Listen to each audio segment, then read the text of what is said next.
folks, and welcome back to the channel. My name is Yuri the Blender Marcus, and today we're going to be learning how to rig with the newly released, super awesome, incredibly amazing, wholly fantastical, Super Mega Ultra Alpha Omega Hyper Turbo. Just take the thing. He'll be at this for a while. super powerful BlenRig 6. Woohoo! Without further ado, let's get started. So, just wanted to come in here and show you guys exactly what you'll get once you have rigged your character with BlenRig 6. This is the BlenRig 6 rig. If I control tab here, you'll see the controls. We have, I'll control C this pose, and we have full mouth controls here as far as opening and shutting, making all manner of face shapes with this one control here in the center. You can also, of course, individually affect parts of the mouth. You can blink, scaling these. I didn't fully adjust those, but we'll do that in the tutorial. This was a quickie. You have your general rig controls here. You can G to grab this and move it around, or you can R to rotate it. You have your rig buttons here in the BlenRig 6 picker, and you have all of the controls that you could possibly want and or ask for BlenRig 6. You have all your layers up here, so you can turn things off and on as you need to declutter your scene, and you can change the parameters of things down here.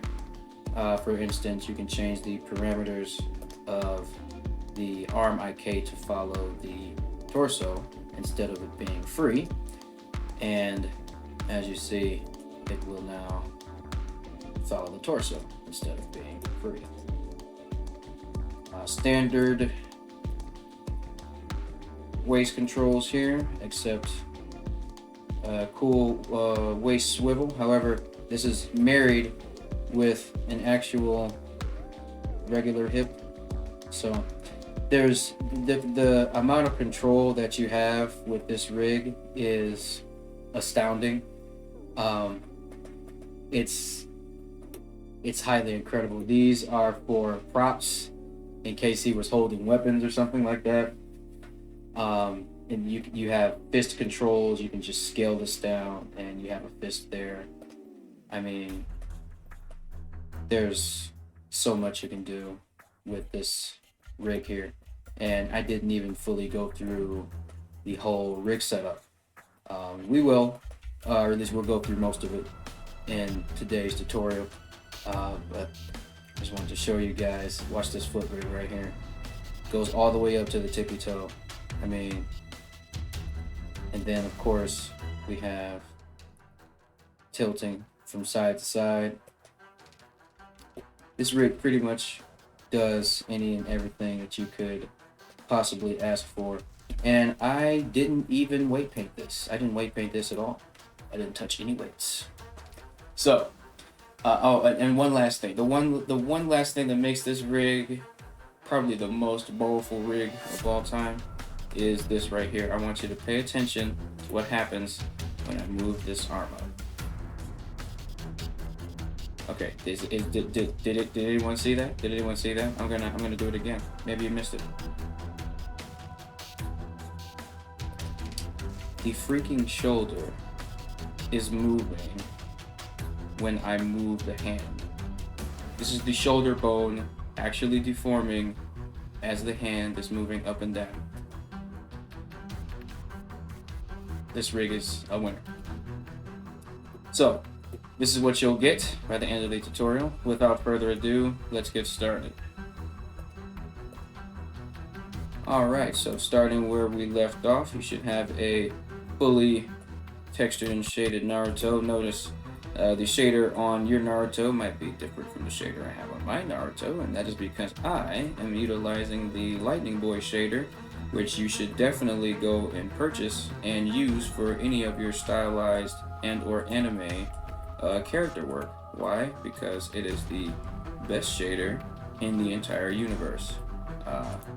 I don't know them nor am I affiliated. However, I will sing their praises probably till the day I die. So, without further ado, let's just jump back in here, and we can resume our journey. That's it. Once you've downloaded BlenRig 6 from the link in the description, you should go into Edit, Preferences, Add-ons, Install, find your add-on and install it, and then you should have BlenRig 6 right here. So make sure you activate it, save your preferences, click out, and you should get a well, you shouldn't get the BlenRig 6 tab just yet, but what you will do is if you hit Shift A and you go to Armature, you will see BlenRig 6. So why don't you click on that, and boom, we have now loaded a BlenRig 6 rig. So the cool thing about BlenRig 6 and how you can get started rigging it is through this guide here. So it has a guide for basically setting up the rig. So if you've used BlenRig before, it has rig tools so that you can set up the rig by hand, on your own time, or you can follow this guide here, which is what we're going to do. I'm basically just going to be narrating the steps of the guide and making different notes along the way about things that you want to consider and keep in mind so that you can go through this process as smoothly as possible. So let's get started with the very first step, the reproportion guide. So once you open your rig, you don't scale it or anything, just go to the rigging assistant tab here and click the reproportion guide and click the down arrow down so that you can see all steps. So step 2, symmetry. If the character is symmetric, enable the x-axis mirror. It actually comes in already enabled, so you really can just skip this step. General scale the overall size of the rig so that it better fits the character. So you just grab the scale here and just scale. And it already has it selected for you. This reproportion guide, this little interface that he made, I think, is something else. I've never even seen anything like this in my life. Master torso, you basically just place the torso here. So I'm gonna turn on my screencast keys, but I'm really just hitting very simple buttons.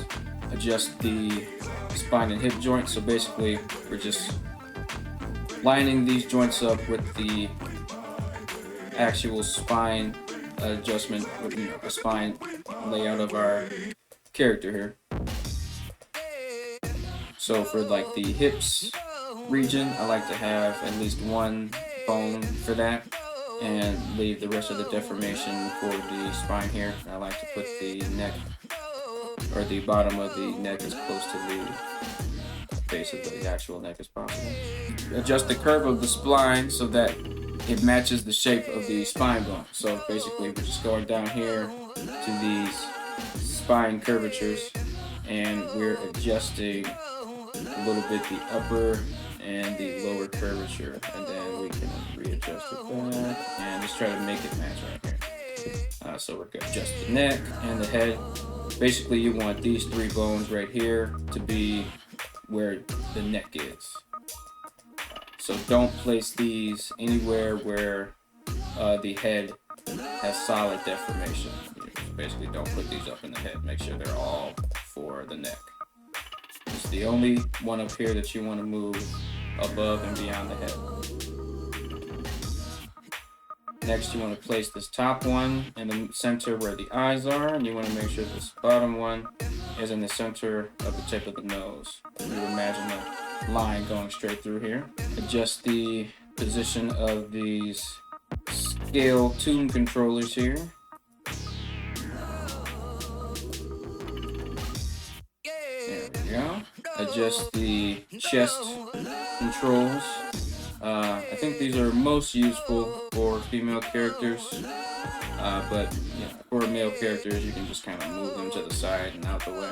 And more scale controls here that you just want to bring closer to the characters. It shouldn't actually be that bad if you follow the model sheet. The rig process for this character seems to be pretty straightforward. should be hard to be selected, so just grab the foot and move it back, and then scale it up. You don't have to hit any particular direction, but you might want to hit shift to minimize your influence, and there you go. Hit next. You want to move this back, so basically you want the back of the foot to align with the square, and you want the front of the foot to align with the front of the square. These can low-key probably be fine where they are, though I do tend to adjust them just a little bit because I'm never quite sure. But I don't want to tend. This is quite simple. You just move the knees to where they will bend, the ankle to where it's supposed to bend, and you want to move the thighs to where they're supposed to bend, which is about right down there.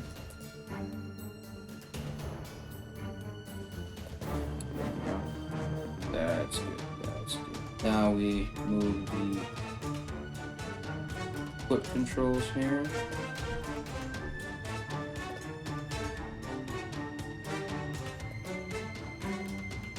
There we go. Though we have feet on our character here, we actually don't need these at all unless you want to have individual toe movement. Though I don't think it's necessary, considering that we modeled this so that we don't actually see his real foot. So I just go ahead and toggle off the toe bones. Alright, that probably took a little bit of a second, but it's done. So we're just going to move on to the next step.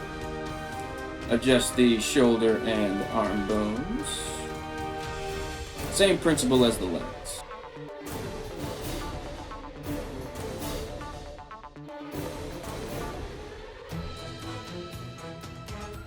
Another tip to keep in mind is you want to have a bend in your arm here.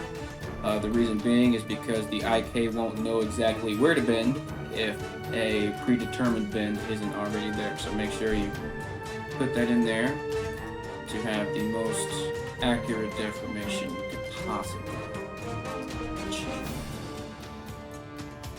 Try to stick the shoulder as much in the center as you can, but try not to force it too much because this is about where your actual arm deforms, your actual arm rotates right around here in this area. So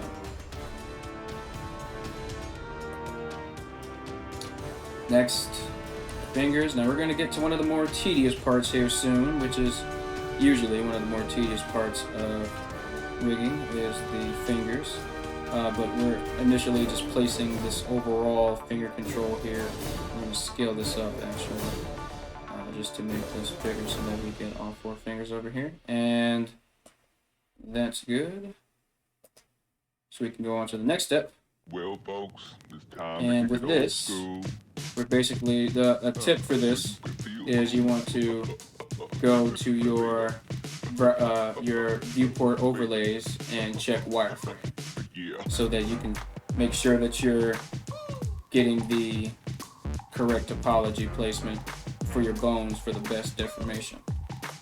It's also a good idea to go to your character mesh here and turn off any solidify modifiers you may or may not have had there. I have to re-add mine, but that's definitely something you want to turn on. So, let's go back and basically place these finger joints in the center of the joints of the fingers. Make sure that you add a curve for the knuckles so that the fingers aren't on the same line. Make sure that it arcs, and make sure that the fingers themselves also have bends in them, kind of like the arm and the leg. Same principle.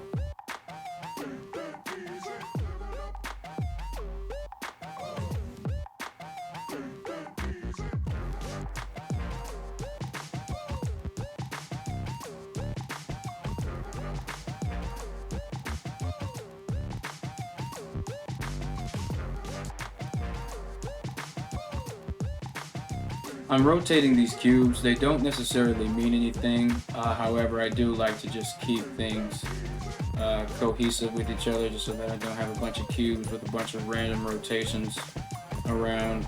It just helps visually organize things, but you don't necessarily have to maintain the rotations of these cubes in particular, I don't think.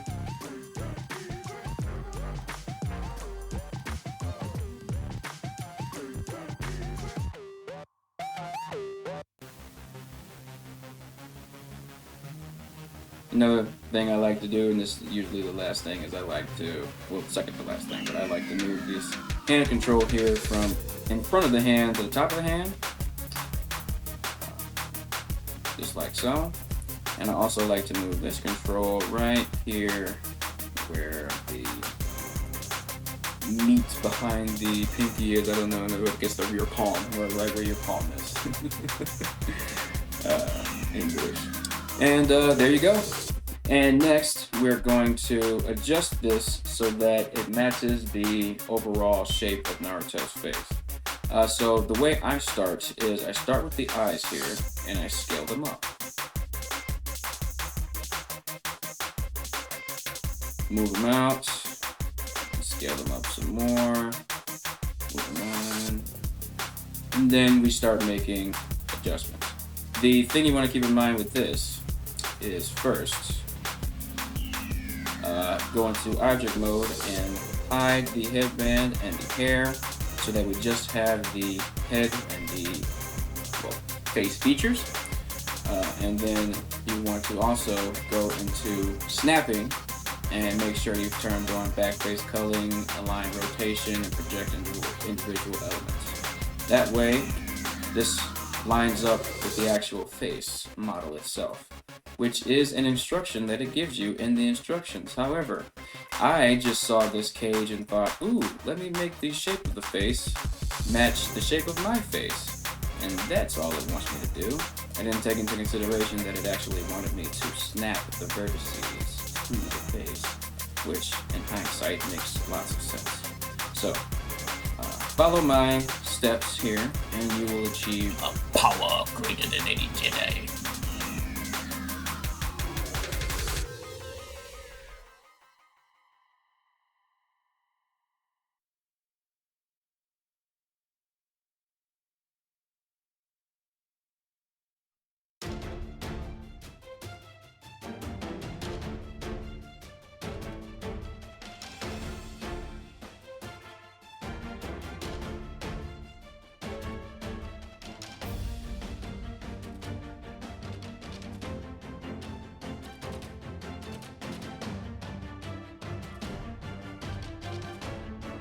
And once you have that, you're good to go. You can just move to the next step.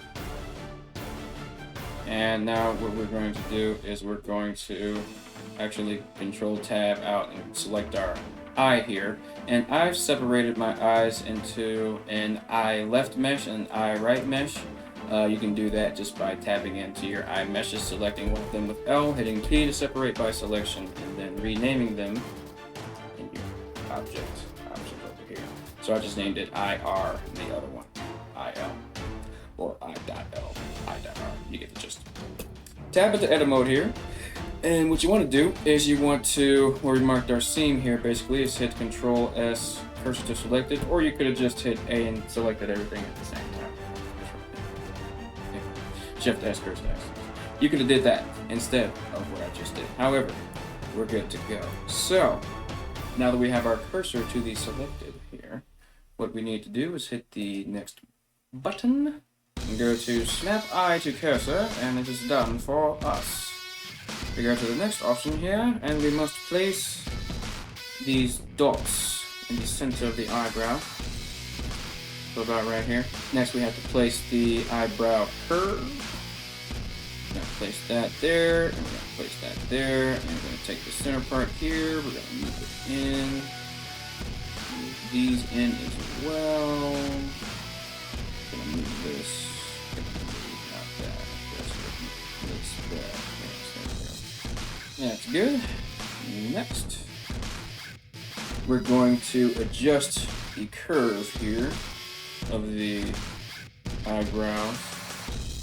So on the vertical in, just gonna turn that up, and we're pretty much good with that. Now for the y-axis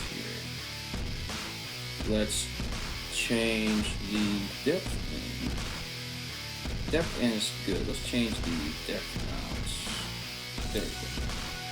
And we're going to the next step.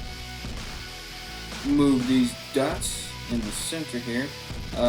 This middle dot you can move, these dots you can't move, nor can you move the dot at the very end. However, everything in between you can. So just adjust them to these edges here.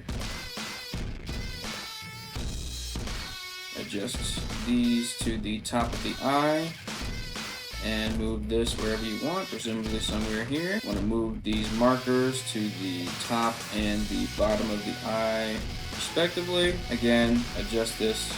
This goes up top, this goes at the bottom, this goes at this corner, this goes at this corner. This is already in the center of the eyebrow, so we're good. These are cheek controls. These are usually fine. However, it wouldn't do you too much harm to move them closer to the face. For the nose here, all we have to do is grab this top here, move it in, grab this part here, move it, rotate this a little bit, and move it out. We can move this part in still. Move these nostril bits back. It's unimportant, and we can move this part here. Go to the next set of options. Just move the chin down and closer to our actual chin. This is kind of fine. We just want to move this bottom part closer to the actual chin as well. I'm just going to grab this piece here and rotate it and move it up. Next, we're going to grab these pieces here. We're just going to move them up slightly, move them down slightly. These pieces here are usually fine. However, for the mouth, I like to grab it and move it to the center here. For the red parts of the lips, you want to grab these center pieces and move them back. Perfecto. Next, grab these red bits. You want to move them up and move them back a little bit so that they match with the purple ones. Maybe move them forward. Who knows? Make sure this matches with the very center. And both the front and the side view. There we go. Next, we're going to adjust the curves here. We don't have too much to adjust. Let's adjust the vertical in, and we could stand for a little more of that. Let's adjust the vertical out of the top lip, and that's good. We don't really need to mess with the middle at all, the zipper as they call it. However, the lower lips honestly also appear to be fine. So we're good. Next step, adjust these lip deformers like we did the eyebrow, except I'm pretty sure you can move all of these. So move them to their respective edges for the top and bottom, but also make sure that they're in the center of said edges.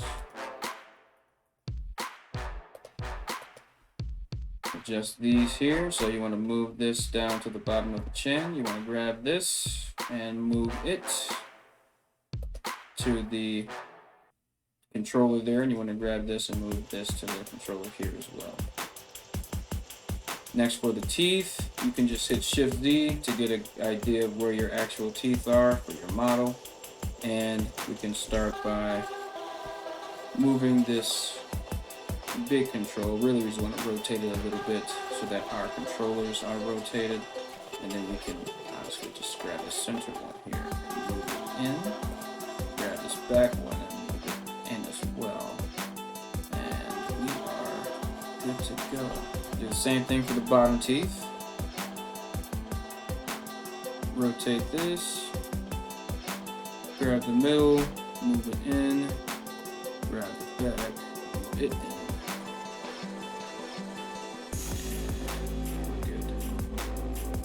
Step.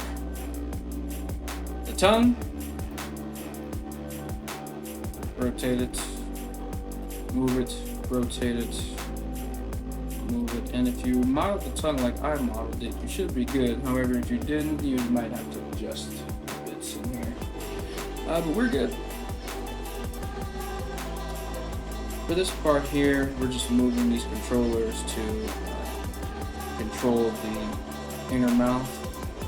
So we're just rotating these to kind of match. Next.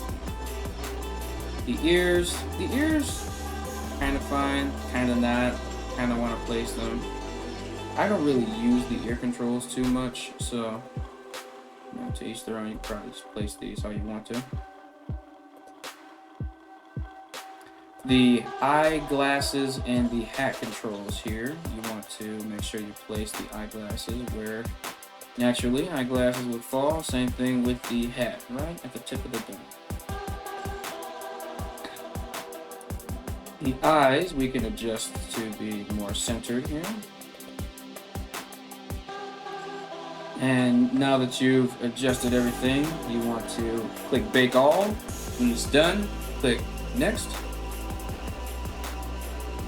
Now what you want to do here is you want to check the alignment of your finger bones. Make sure that the Z-axis is pointing inwards for the palms and the X-axis is pointing to the side for the fingers. So, looks like everything is kosher. That's it. Next. Last check here is to move the controls to make sure that the IK are bending properly. Legs are fine, arms are fine. If they're not fine, you can adjust them by adding a rotation override over here. Adjust those as you see fit. And now we're done with the reproportion guide that is. So we can just hit X and go to the next guide, which is the weights transfer guide here. So now that you're in the weights transfer guide, we're just going to start by following the steps one by one. Next step is you get this sort of face cage here, and basically you just want to make sure that the faces aren't overlapping, as it says, especially in the mouth area. However, the areas I find usually have the most wonk to them are the neck and the forehead.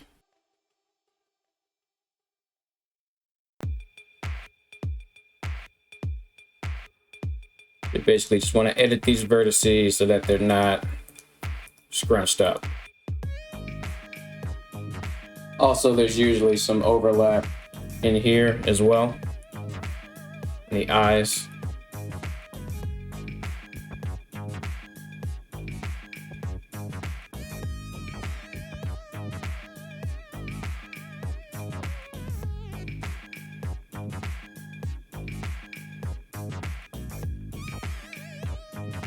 Once that's done, you go to the next step. Basically, you might be jarred because it seems like we're out of our BlenRig 6. You notice we lost our tab over here and we lost the guide. It's fine, just right click your face and everything shows back up. You just want to basically select this and define this as the head object. However, I want to click these in here as well just to see what will happen. And once you've defined that as the head object, just click your next arrow here. And what we want to do is you basically want to open your character's mouth. So my character, because of me previously doing this, my character's mouth was already open, but basically you just go to your shape key here and you make sure you have proportional editing turned on with Alt-O and make sure that it's in the connected vertices instead of all around, and that way you can drag the bottom lip down like so. If you made your lips right, it should be fine. Like I said, I kind of already have my mouth open here. So the goal is to fit this cage mesh around the head. I don't like moving my head too much. I like moving the cage's head. So that's what we'll do. And basically, like I said, we're just shaping the head cage over the actual head itself. And there's one last thing I want to show you before we time lapse through this. Is for the head. For the tongue, you want to select the tongue bit here, and if you can, actually go into your mouth, select this ring of vertices here, and mark a seam there. You don't want to re-unwrap it or anything. This is purely for selection purposes. And we're just going to, again, go back in the solid view and select all of our islands here, and we're just going to hit P to select, or by selection, and that basically has separated the tongue. So the tongue is its own object, and we can get rid of all this.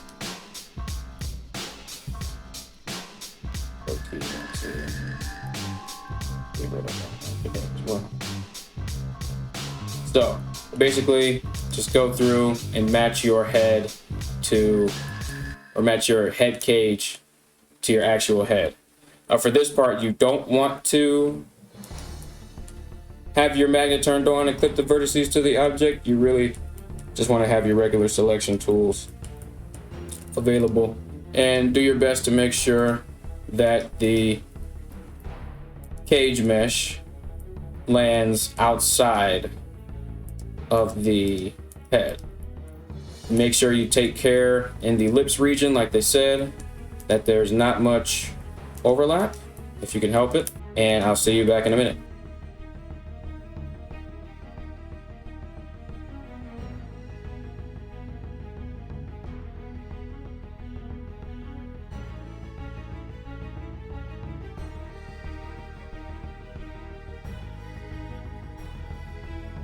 Also, if you can, I would say try to spend some time making the geometry look cleaner than it was.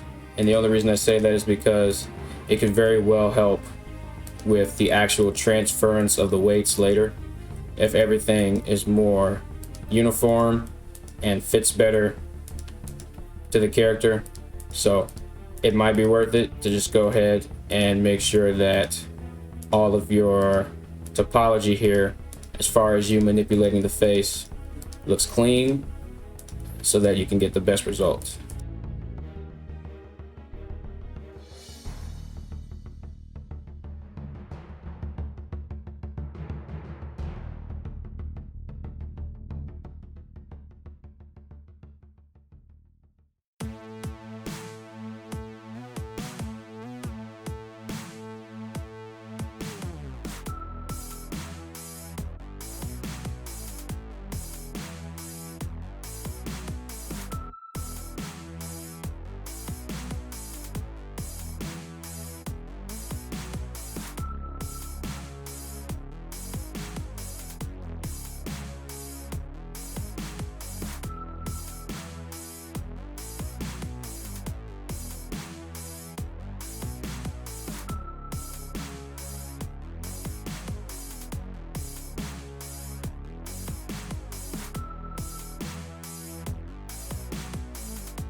After I'm done, I do just like to select the whole face cage and do a quick Alt S just to scale it a little bit more to make sure that it's completely not touching the surface. Next, for transferring the head weights, we haven't moved steps yet. We're still in the same steps. Don't select projected face. Select nearest face interpolated. The rate distance should be fine, and then just click transfer head weights. Now click the arrow. Next, what you want to do is you want to we can weight these later, but right now you want to add the head modifiers and then test the deformation. And you can test this with this bone here. Select it, move your mouth, and so you see we have a problem here. The mouth was not properly weighted at all. So we have to go back. And I have fixed it. So basically I just had to go through and actually delete the previous shape key that was there. But now everything is working fine. Then this is exactly how your face should be working. You might have some wonkiness with the eyes, but that's to be expected. Yeah, that's fine. But everything else should be working perfectly almost. And it appears to be so. So this is good. You can go to the next step. So we're essentially going to do a similar thing for the hands. Make sure that nothing is overlapping. Doesn't appear to be. Next, we're going to select the hands, and then we're going to add them as hand objects. Now, I'm going to be honest. You can go on ahead and go through these steps here for the hands, or you can just Control P parent the hands to the rig, which is what we're going to do. So we're just actually going to skip this part of the hand doing here because well, I'm telling you, it's much better to just just Control P. Anyway, add the left eye modifiers. Select the right eye. Add the right eye modifiers. Get to texture here and test deformation.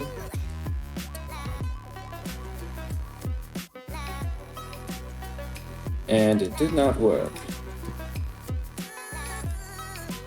So the eyes also aren't working for me right now. I'll show you how to fix that in a second. We'll just go through the next steps. At the inner mouth modifiers, basically just go through, select the teeth and the tongue here and check that.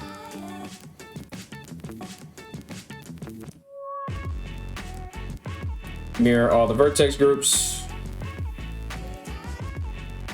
That'll take a minute. And hit next. Okay, so let's fix the hands and the eyes. First thing for the hands is you want to select the hands, shift select the rig, Control P with automatic weights.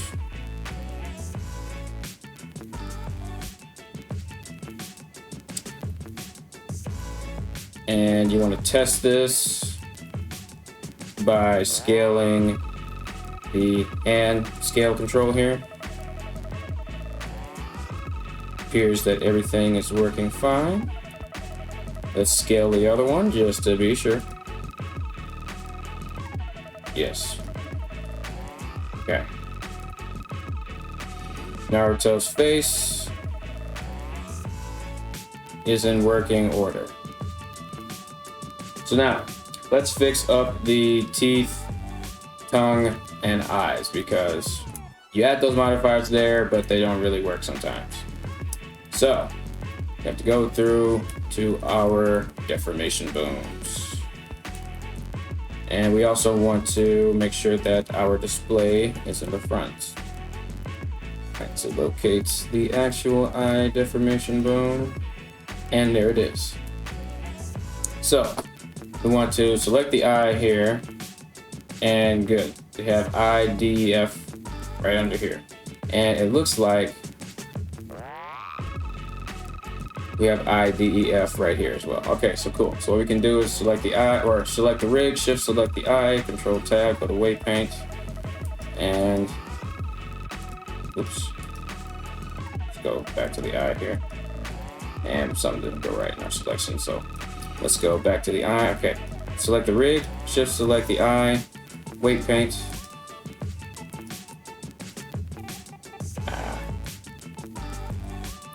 So it added the vertex group, it didn't actually parent the eye to the armature here.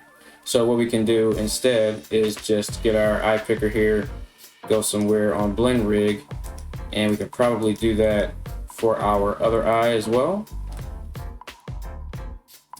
And then when we go back to the BlenRig and Control Tab, we can turn off these deformation layers here and move the eye controls, and now the eyes work. So there are definitely certain bugs with the BlenRig that the developer still needs to work out. So definitely get in there and stress test this. I like to consider myself a stress tester because I am going to be using this rig for the foreseeable future because BlenRig is ultimate. So we have our eyes. Let's get our teeth and mouth working, or yeah, teeth and tongue. So we have the teeth here, but we don't have any vertex groups for the teeth. We need to find the teeth deformation. So we need to go back here, and here are the teeth deformation bones. So we want to control tab, select the rig, shift select the teeth, weight paint, and now we have availability for our teeth. And but before we do that though, actually, because it doesn't seem like the teeth have any weights. Now, well, one way you could go about this is you could control P, parent the teeth to the bones, and then go through and basically in your vertex groups delete all the bones associated with the teeth, or delete all the bones that aren't associated with the teeth. Thing is that actually takes a lot longer than you would think, because there are thousands of bones. Not thousands, but there are hundreds of bones here.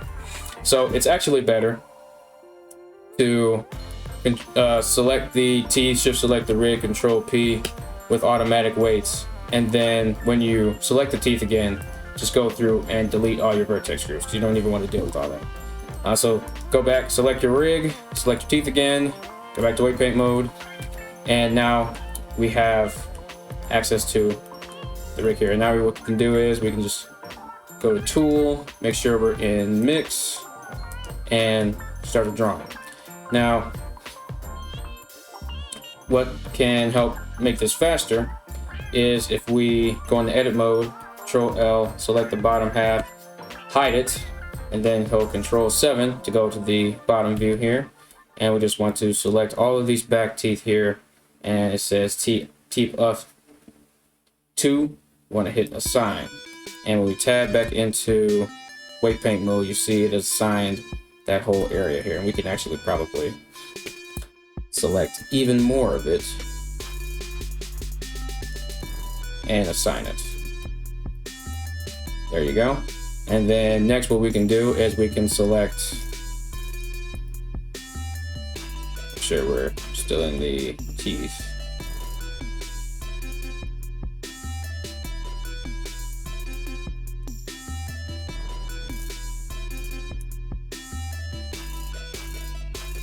And now you want to select the main part here and just click outside, and you'll get those bones pop up in your vertex groups.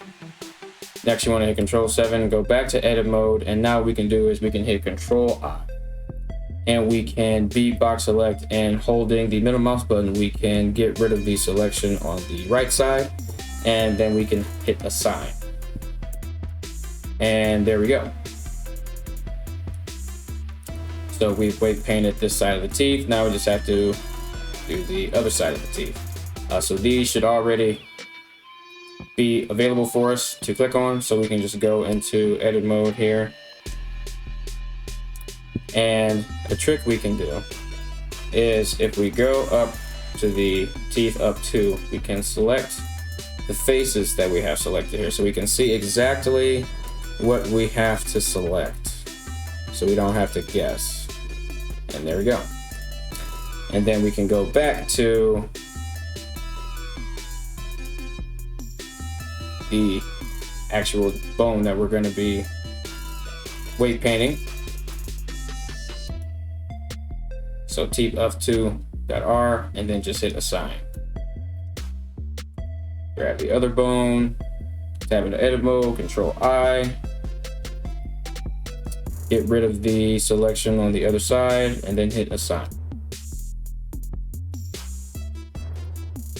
There we go. Now we can Alt-H, unhide the bottom teeth, select the top teeth and hide them. And we're basically going to do the same thing, but with the bottom teeth.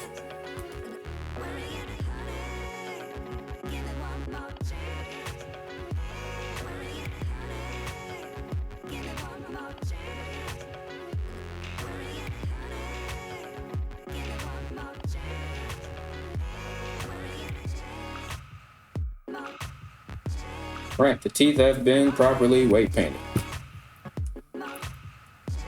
Now we can get out of there. And you want to select the tongue, and you want to do the same thing with automatic weights. Basically, select the tongue again, delete all of them, select the face, or select the rig, and then shift select the tongue, go to weight paint mode, and go and add the weights.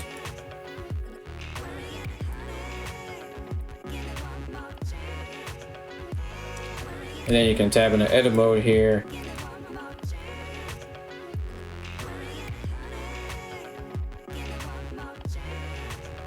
Assign with the weight of 1, and then with this one here, you can go to 0.5 and assign it with the weight of 0.5 instead. Back up to 1. That's the first one. Go over here to this one and select all these. Assign with the weight of 1, except for this one, we want to assign with 0.5. And then we can go here and just box select the rest of it.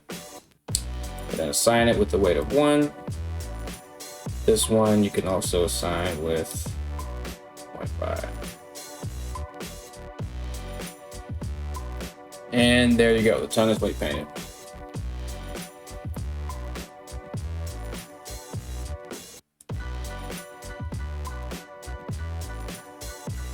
So now when we move our mouth controls here,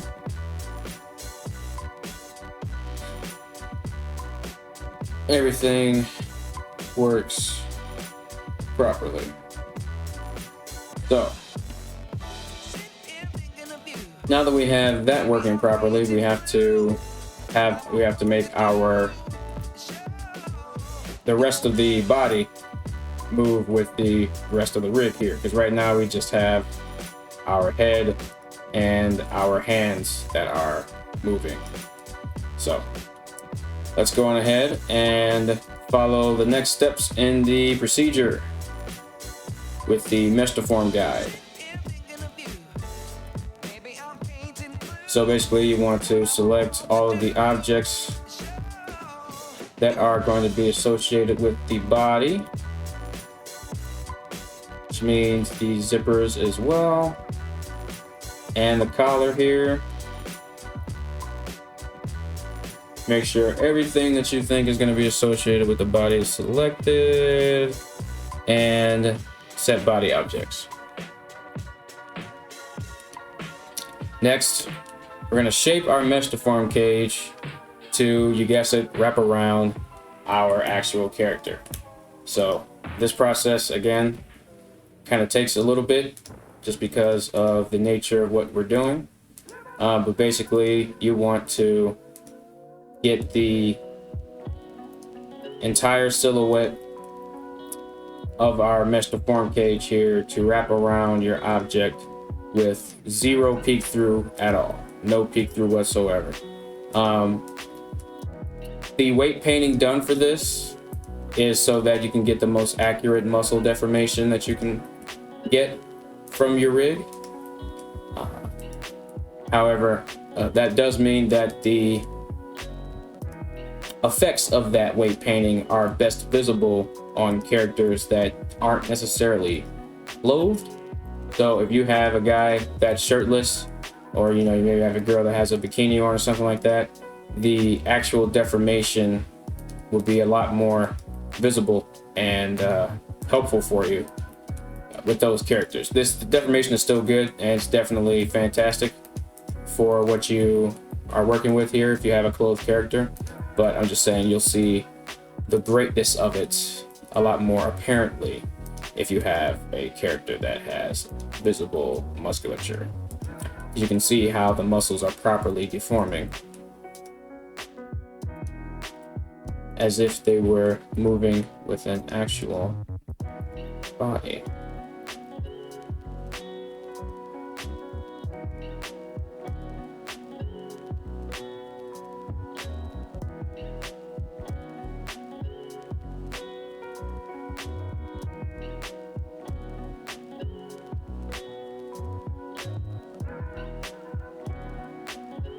A note for using the mesh deform cage is the closer the cage is to the actual vertices of the character, the tighter the deformation will be.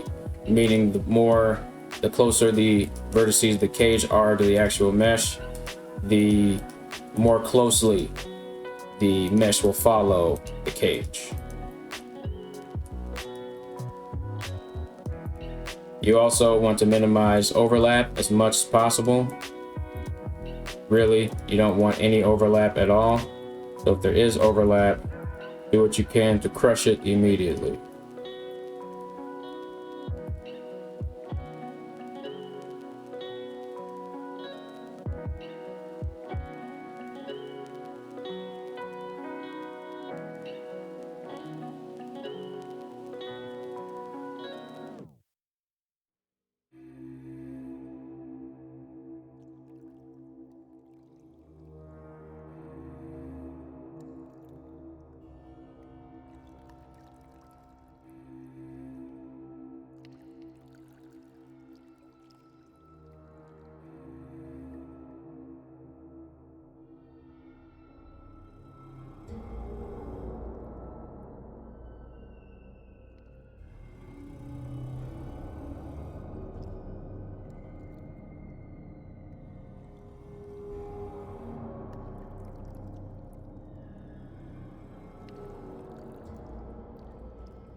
So for this part here, we're just going to actually extend the cage by extruding this bit outward and flattening it.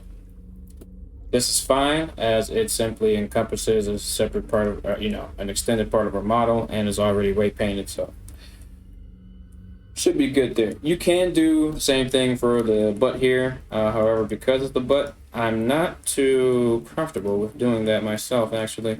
And the topology doesn't really lend itself to it as well as this topology lent itself down here. So for that, I'm just going to leave it alone. However, I am going to, once again, select everything, do a quick check, and it seems that our ankles down here are still in needing of some movement.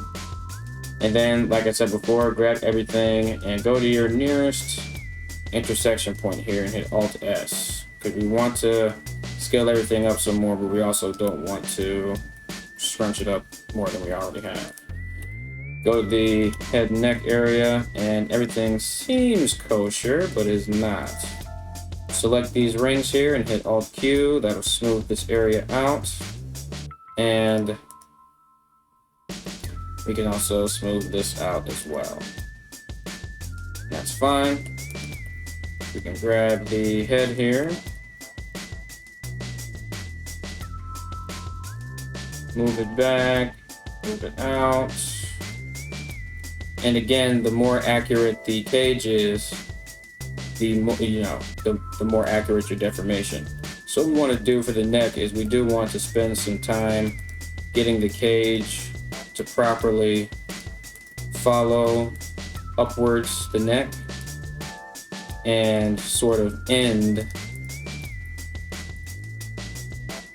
right here where the chin ends, and this will help us with not having the collar sort of constantly following the head rotation. And so it might be good to actually straight up have like an indentation here for the geometry itself, like so. And we can bring this as close to the neck as we can.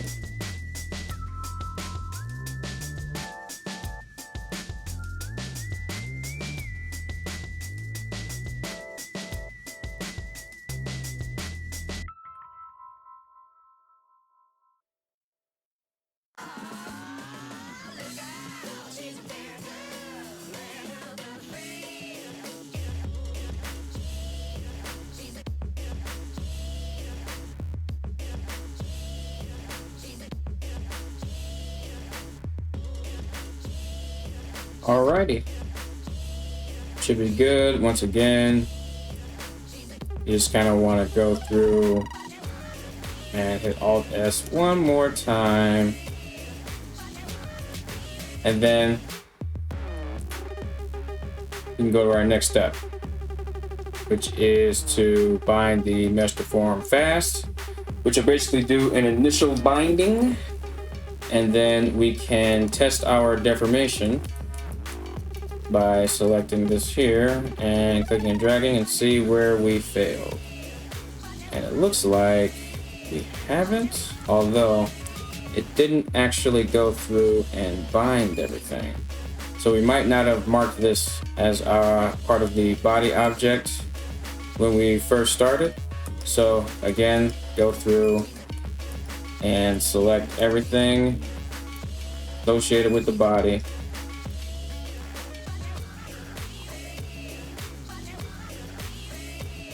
Zipper and all. Set body objects. And then go through the rest of this. Bind mesh deform fast. Test deformation. Go back out. And pull here. So we still, our accessory is still not picking up our accessories. So that's fine. We'll just go through and manually bind them ourselves. So we have a problem going on with our zippers here, and that is because it still has all of the array and curve modifiers and stuff applied to it. So what we can do is we can unbind this, delete it, and we basically want to just go through, apply the array and apply the curve modifier. Boom, we're done. It's already textured, so that should be fine. Go to the top, zipper, and we probably want to do the same here, just in case. And we want to delete that. Again. Put it to the top. Put the MDF cage, bind it. Go to the other zipper. Mesh deform. MDF cage. Go to the top. Bind it. Go back. Test it. And there we go. So we still have to bind this. And however, we need to bring this to the very top. Every mesh deform modifier you have should always be at the very top of your modifier stack. So if it isn't, when we unbind it and rebind it for the final, we're going to go through and make sure everything is at the top. This. Okay, cool. So let's bind these. Let's go down here and bind the feet. And let's go to this prop here if we can. It's already bound. Let's test it. Okay, so we still have some areas in the feet that haven't been gotten completely. Everything else seems fine though. So what we're going to do is for the feet, we're going to unbind it. We're going to edit the mesh deform cage. We're going to find the area that isn't completely caught by the foot here, which is there. We're going to scale it out. And now that we're good, we're going to hide this, go back to the feet, bind it, test the deformation. We also move this to the top, bind it, and just bind everything again, actually. So we'll see how well that did. Go through and test your deformation. Seems everything's fine. Let's go through and bind this, bind this. See if we can select that and bind it as well to make sure everything has been got, and it appears so. So now that everything is moving, we want to go through and go to the next step here. So you want to unbind everything and then bind mesh deform final. So you see it says final, which means it's going to apply a higher precision of binding on it, which will take much longer than regular. What you want to do is, before that happens, go through and check and make sure that the mesh deform modifier is at the very top of the modifier stacks. Multi-res, so you see mesh deform is beneath multi-res here. We need to move it above multi-res, and also delete the subdivision surface modifier that it adds. And we're good. Now all we have to do is bind final and give it a weight. And when we come back, I'm pretty sure that there are going to be some other bits that we're going to have to bind final. So just make sure that you go through every object that's connected to the body and the mesh deform cage and bind it with a precision of 7, not 5. Precision of 7. And that'll give you the proper deformation that you're looking for. So meet me back here when you have bound everything to your mesh and everything is working properly. Now that everything's done, we want to go through and see, okay, so we have to bind these again. So up the precision to 7 and bind. Once you've bound everything, and if everything went right in your last step, everything should now be working properly. If it's not, you might want to go through and go back to the previous step, test your mesh deform cage again, and then go back and rebake everything. Now that everything is baked, we are basically done with the deformation part of it. So we can now exit out of this, and we can unhide our hair and things now. Go to the rig, go back here, Alt H. And what I like to do for the eyebrows and eyelashes here is I like to just Control P them with automatic weights. And the headband here, I actually like to select the rig, Control Tab, go to the deform bones, select the headband, select the head, Control P, boom. But for some reason, that does weird things. So you can try that, see if it works. However, it doesn't seem to work. So the next solution is to, again, Control P with automatic weights. Except this time we select everything and we go through, we delete all the groups. So I guess we're doing exactly the same thing as last time. And then we're going to select the rig, shift select the headband, go to weight paint mode, select the head, click outside, tab into edit mode, select everything, assign it with the weight of 1. We're done. Do the same thing with the hair. Now that you've done that, everything should now be moving properly with the rig here. And I'm just gonna do one last thing. For me anyway. Because it seems that when I applied one of these modifiers, the thickness of my headband kind of got lost in translation. So I'm just fixing that. And now, everything seems to be working just fine.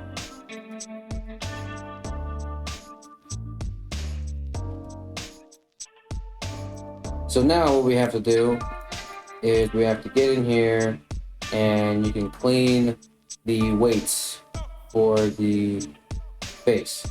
You don't necessarily have to follow the guide for this step because it's a relatively straightforward step. So I recommend just going through, going back to the weight paint, or not the weight paint, but going back to the deform bones, and then going to your character here and going to the weight paint and simply going through and fixing the weights yourself. That's what I recommend, and that's what I'm gonna do.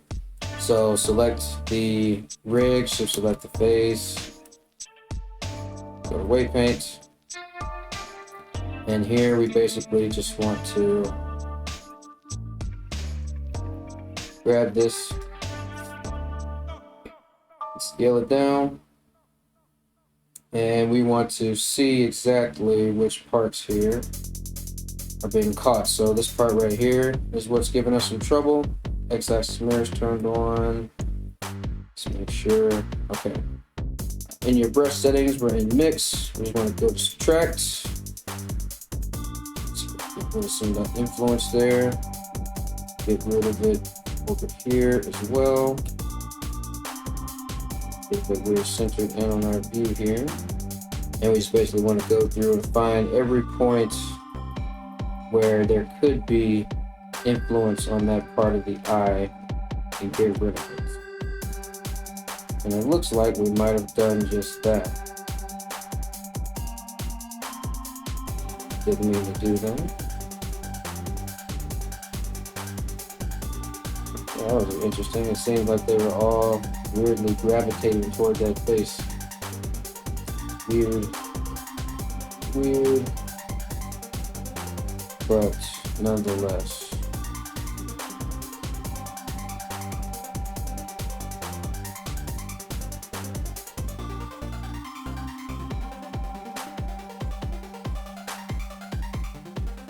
Yeah, this is something that we are going to fix in the next steps, but you still want to try and get this as good as you can. You go to mix here.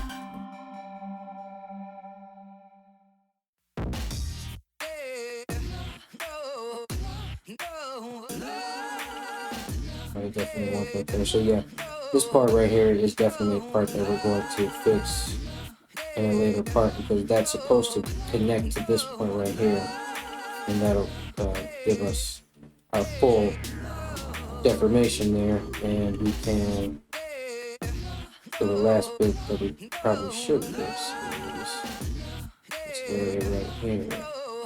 Yeah. Cool. We want something like that. That'll be perfect. Next, let's check the mouth deformation. See how well that is doing. Let's get rid of the bones here. And so my mouth actually has a mistake in it. It has a straight up error. So we have to do a couple of things. We have to unbind, move this to the top here. Next, we have to go to our modifier here. Let's just turn off everything real quick. And what we have here is a intersection of incorrectly welded faces. So basically,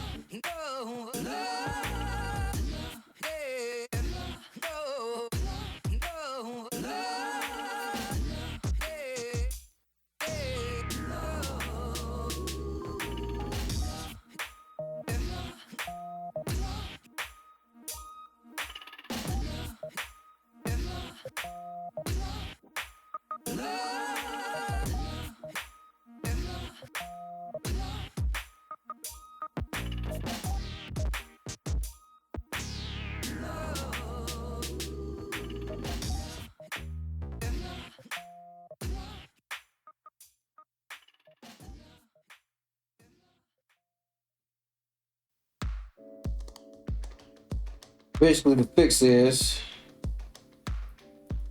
you want to rip these vertices apart.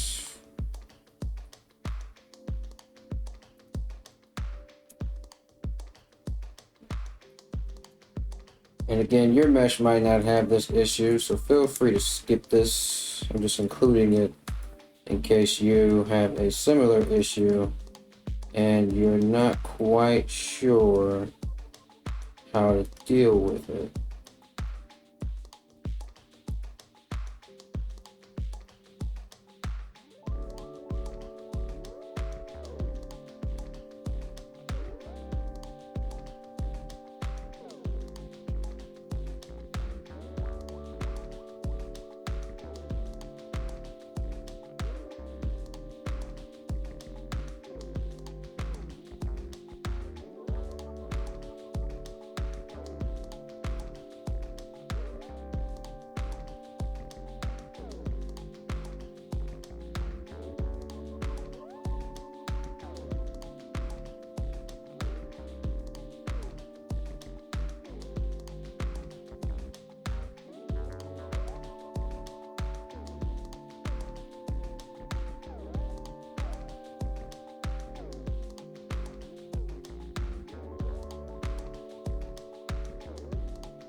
Now we can go back to our rig, go to our deform bones, shift select the face, go to weight paint, and select, I believe it's the purple bones, and go through and do your weight painting. Turn on our wireframe.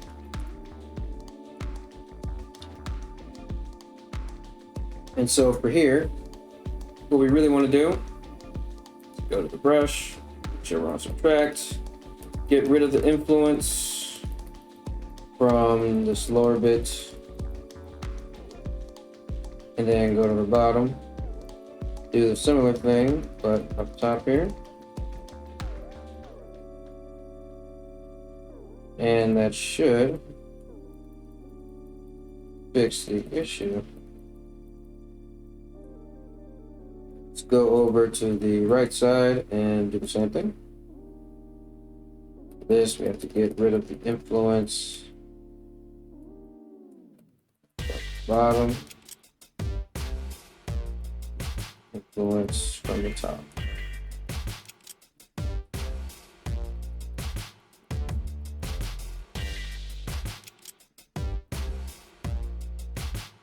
Make sure we've gotten everything in every possible angle.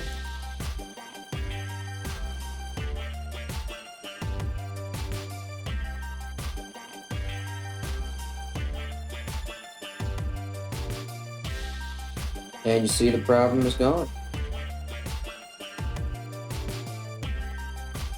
So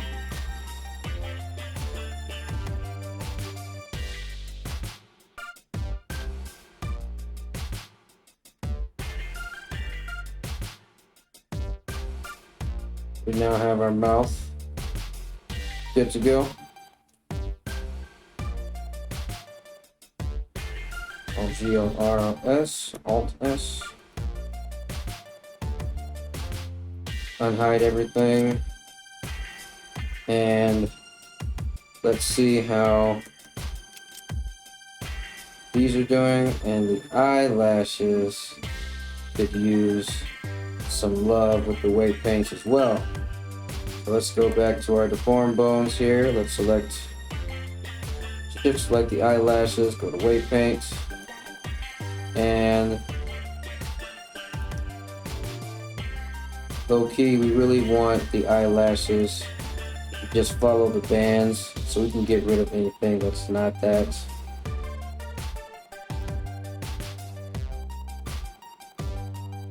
It'll be better in the long run, trust me.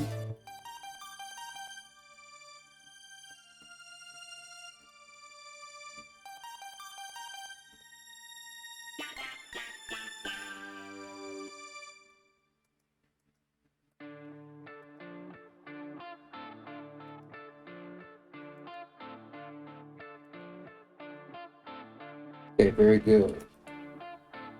And that seems to have gotten rid of it on the other side as well.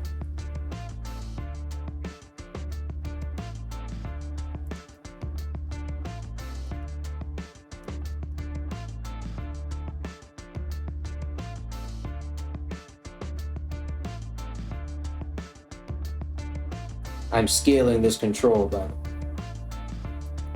And that seems to have worked.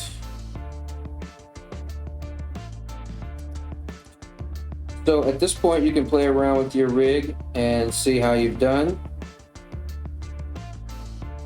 You know, you can turn off this little X here so you can actually move bits independently.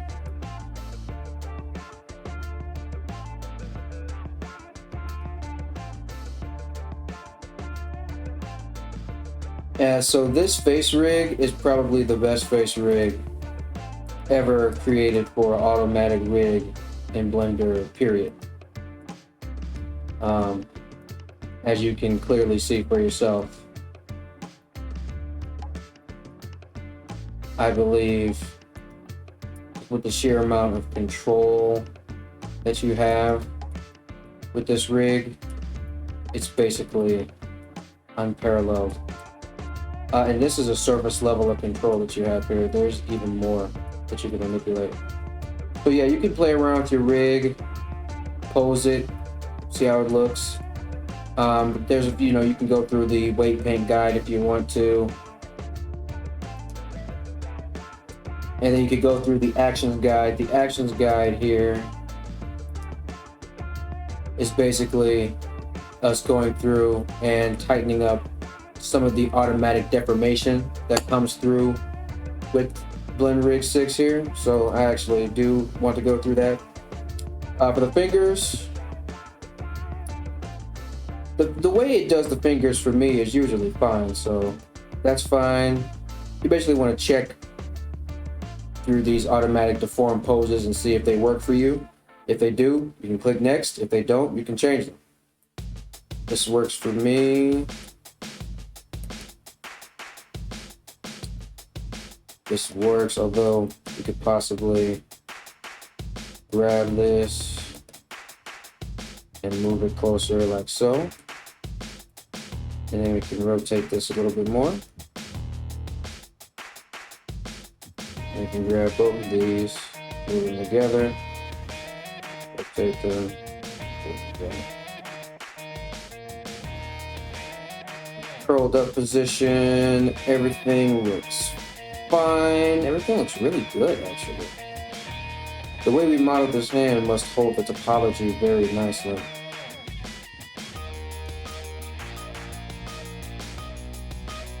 This is good, this is fine, this is dandy. The fist, so here we definitely want to make some changes. First change I want to make is to move the thumb. And don't worry about scaling it or grabbing it or rotating it. You can make any change that you see fit to the fingers here to get this to be posed correctly.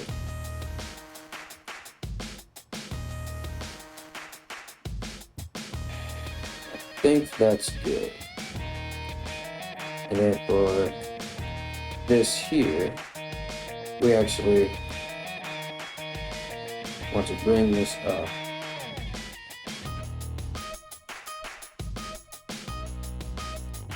And we want to try and rotate this down, rotate this down, rotate this up.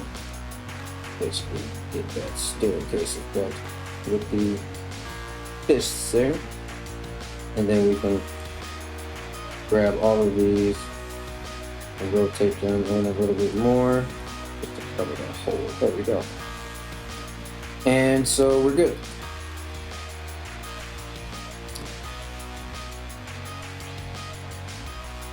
Good with that. So here you want to make a breathe in pose.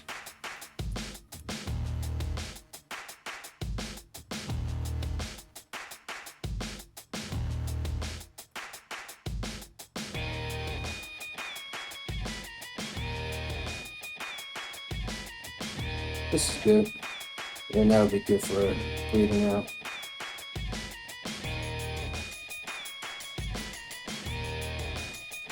So here you're just changing how far up the control goes, or how far up or down the control is allowed to go. So I think it should be able to go right above here. You can be more exact with your values if you wish. Next, we want to just pose these.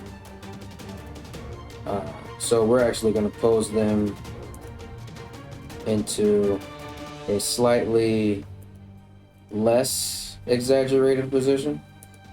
And then we're going to pose them with these cubes here. Basically just want to get the eyes wide open, just like so. Next, you want to define how far down this can move. And you only want to move this over here with the numbers here. So you don't want to actually hit G for grabbing the scene here and move it down. You want to manipulate it with the value that we have over here. And so you can just click and drag. That's fine.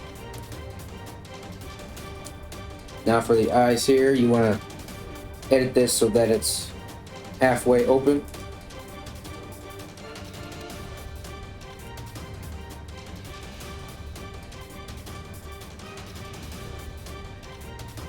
So we're just going to maneuver the eye here to a halfway open, sort of I'm tired of this BS position. Kind of like how my eyes are right now. And once we're good, now you want to define the eyes going all the way down to the bottom.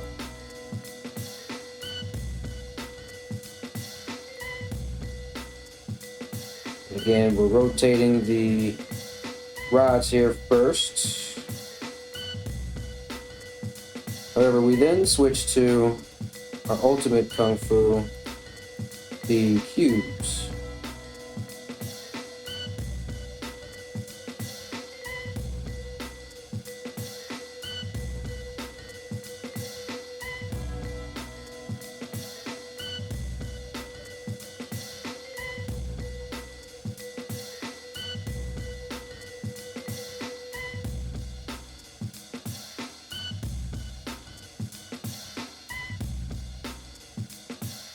Now sometimes, no matter what you do, the eyes simply won't cooperate with you.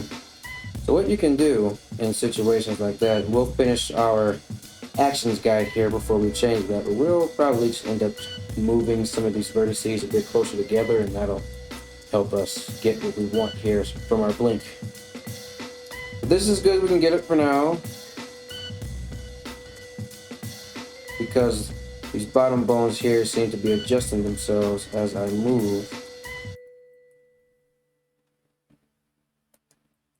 Could potentially make up that volume with this control here.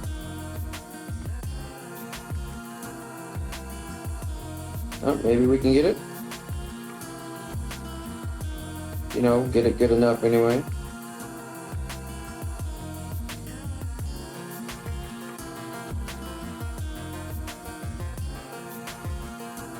Still a pretty nice opening there, so we'll definitely have to get in there and move those faces, but for now it should be fine. Also, this, we'll worry about that later. Go to the next step. You want to define how far down this control can go. So, it doesn't have to go that far down. About right there is good. Next, you're just defining how far low the lower eyelid can go. And we actually don't need it to go that low unless you're gonna have him, you know, pull down his eye for some reason and make fun of somebody or something. Next, we're gonna define how far up this control can go. You kind of want it to be able to touch the tippy top there. Next, we're gonna halfway close the bottom lid.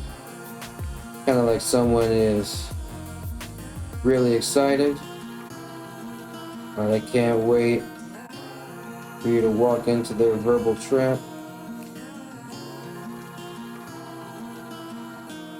or they're suspicious of you. Next, you want to close them all the way.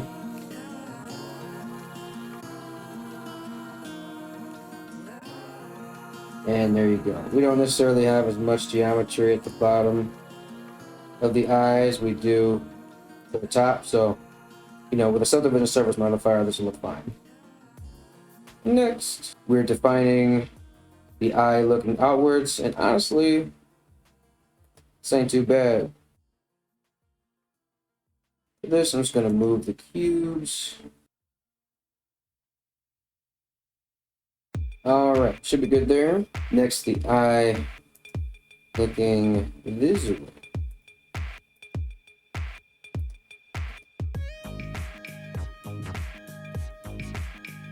Should be fine. How far up can the cheek move? Well, I say pretty far. Not that far. How far up can the rest of the strap go? I don't know.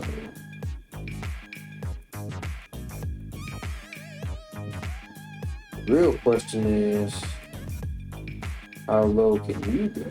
Next, you want to kind of manipulate these points as if the character is frowning, kind of angry at somebody. But more like a cartoon angry at somebody, where their actual eyelids are deforming with anger.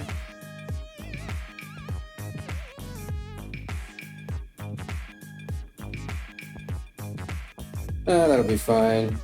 Good. Ooh. Alright, that seems fine. Good here. So this time you want to make the character furious. Like so angry he can't even fathom the pure rage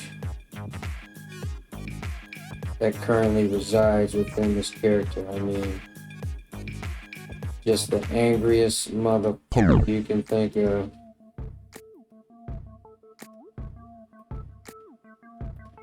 So just mad. There you go.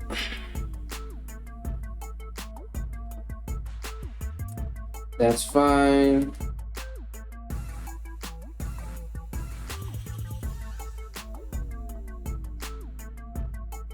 That should be good. Should be good there. This motion here, I don't really care too much for, so that's fine for me. I'm not really tripping about that. This is fine. It's fine. That's fine. You don't want to. I honestly wouldn't even adjust the smile or the frown. If your lips are touching, they should be fine. All this is good. It's good. That's freaking fantastically perfect. That's also perfect in every way, shape, and form. Definitely tweak this stuff as much as you see fit. But this, for our purposes, looks really good, actually. You really get good results off rip with BlenRig. So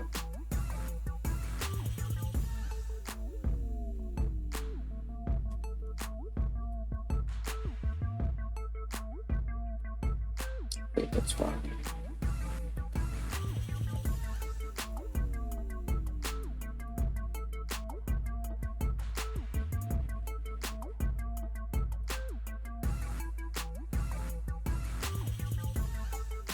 Just going through the rest of these steps here, making sure that everything looks good.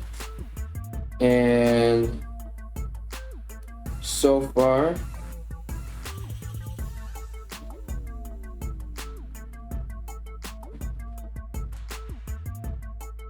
gotta make sure that he's frowning here.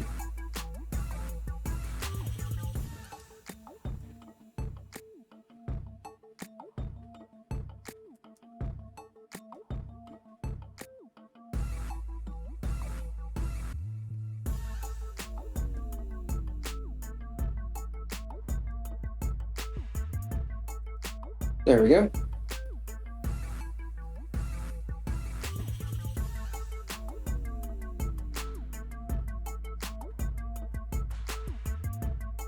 That should be fine.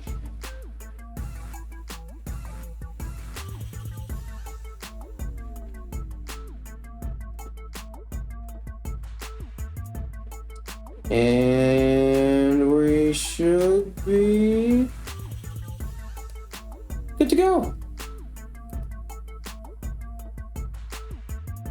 So you have the advanced settings guide and the shape keys guide. Those two, I don't really do, because at this point, you can turn off wireframe, you can go to shading, and we have our character.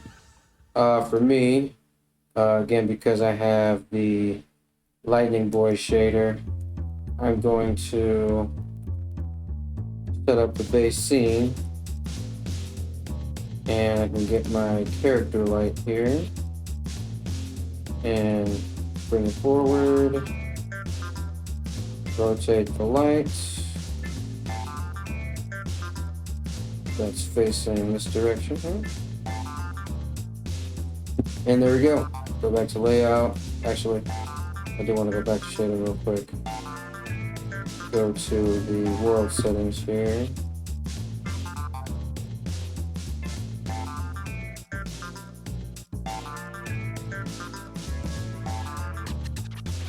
And I want to change the gradient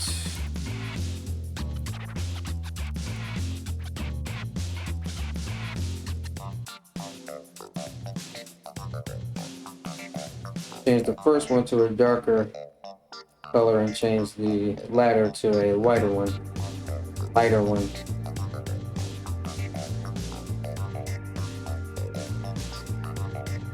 There we go.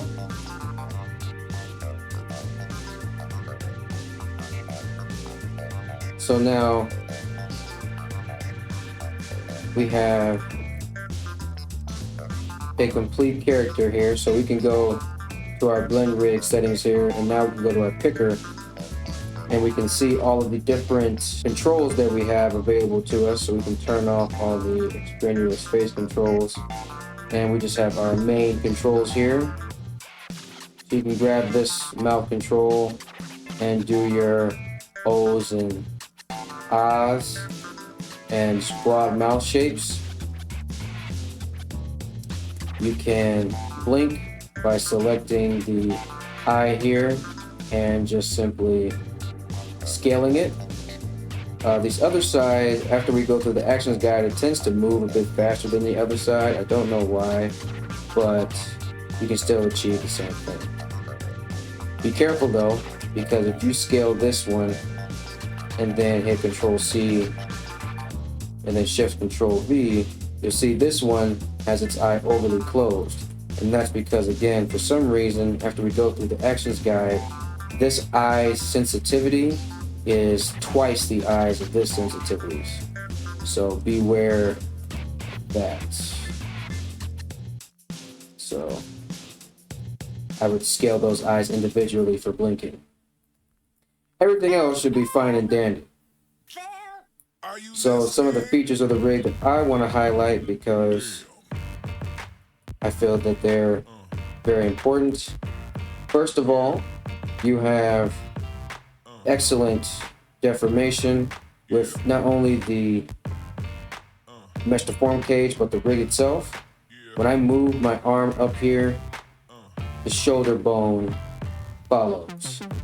That is already an animation time saver. This right here is almost a miracle. Has excellent rotation in the forearms. So you see there isn't any twisting in here, any artifacts at all. It's perfect. Same thing with the hand. Because you customize how your fist looks, you can scale your hand down and get a perfect fist as soon as you're done with BlenRig. And then of course, you got your regular scaling outward and all of that. You also have two controls.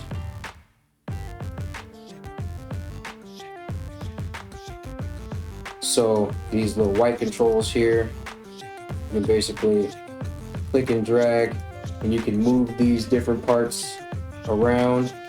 These probably work best if you have bendy bone selected, so make sure that you have bendy bone as your bone type.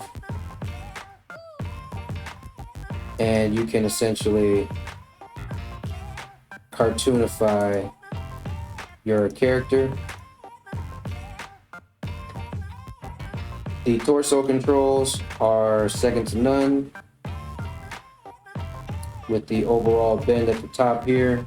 You can also get individual with these selections in here. You can sway the whole bottom like this from up top.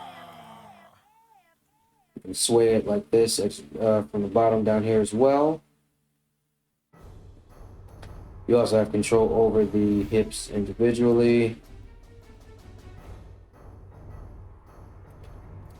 And you have segmented control over the torso, whilst also having overall control of the torso.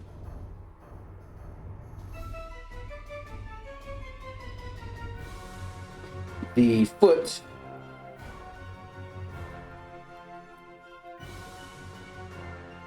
is even better because you can rotate your toe all the way to the top there and then go all the way down to the bottom. You can tilt it. You can also rotate the foot from here for some reason, if that's something that you want to do. Don't know why you would, but you can. You have the same tune control that you had on the arms, on the legs. So you can really, you can stretch the limbs individually. So you can really exaggerate this character with this rig.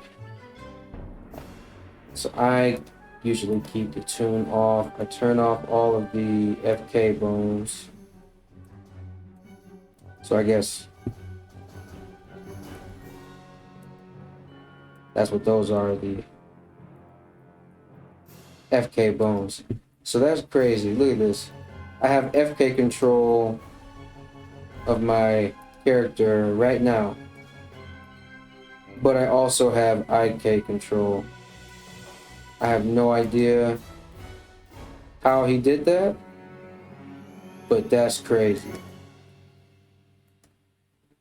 So that's just something else to think about. Turning off all the FK bones except for the torso FK and the neck FK, and you have your rig. So the only other thing that you will want to do is actually put physics on his headband here.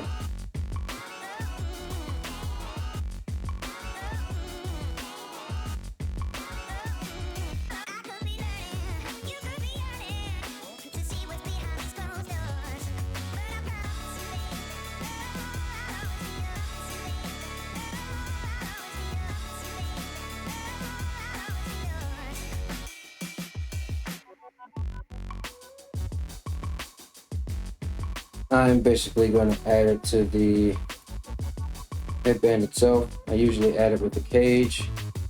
However, because this geometry is so simple, I think it might be better to just add it myself to the actual object.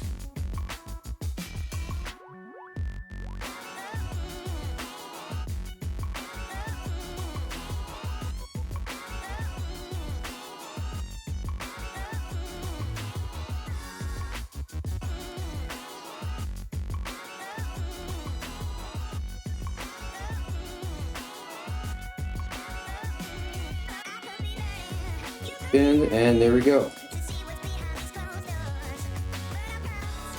So now one other thing you can do to increase your cloth settings here is you can go to your collision settings here and check self collision and turn the distance up a wee bit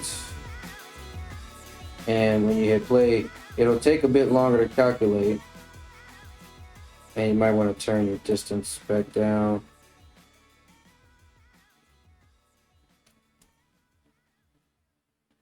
To an extremely low number. But you basically want to try to have it so that it's not colliding in on itself. But now you have physics. So when you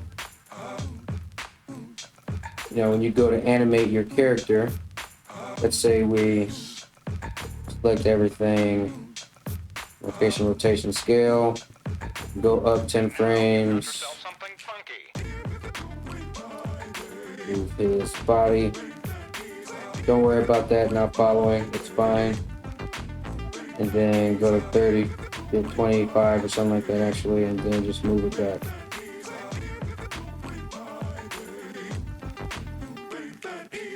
Okay. And then you hit play on the space bar.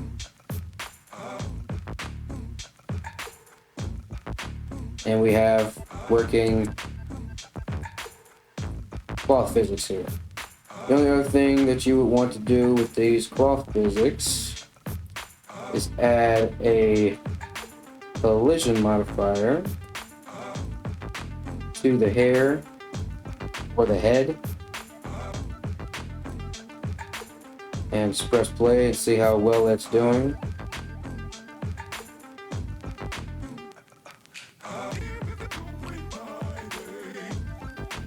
Not very well. So what we can do for the headband, we can go to our subdivision modifier here and probably just get rid of it. First and foremost, that'll help. Secondly, what'll also help is if we Shift S, Virtual World Origin, Shift A, add a UV sphere. We're gonna make sure this is a pretty low poly UV sphere. It's gonna have 6 segments with 6 rings. And we're basically gonna tab into edit mode and bring this UV sphere up.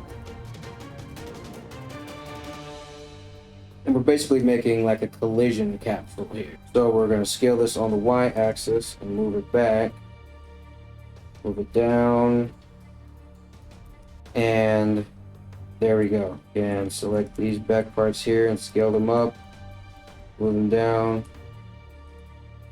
and now we have our collision object. And we can just Control P, parent this with automatic weights, doesn't matter. But we want to take the collision off of this object of our hair and put it on this object. And we can just call this headband collision. Go back to your collision settings. Turn down the outer thickness a little bit. Turn down the inner thickness a little bit. Press play. And there we go. So you got your cube there, and it basically acts as a barrier for the headband, so it won't go through your character. So we can hide that.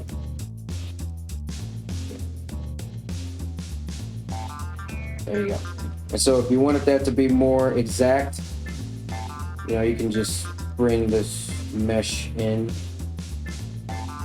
closer and play it again. There you go.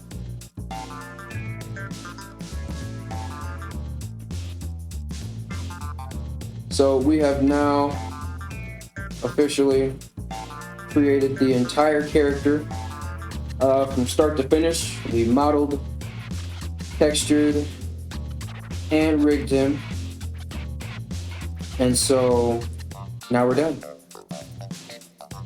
Have fun with this rig here. I'm going to be making some type of animation, and then I'm going to, ask you guys to give me money for a Patreon when I make that, so that I can,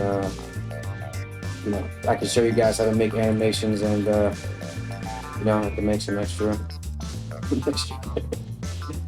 But yeah, so last thing we gotta do last thing we gotta do is fix good old eyebrow here. Something went wrong, and we want to make it right. Mix here, basically just mix that whole thing. Go back to the rig. See if it worked. Kinda did, kinda didn't. Go back. More influence is necessary.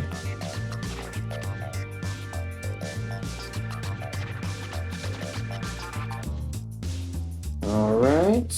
Go back to the rig. Hide that. Now we're good. We're perfect.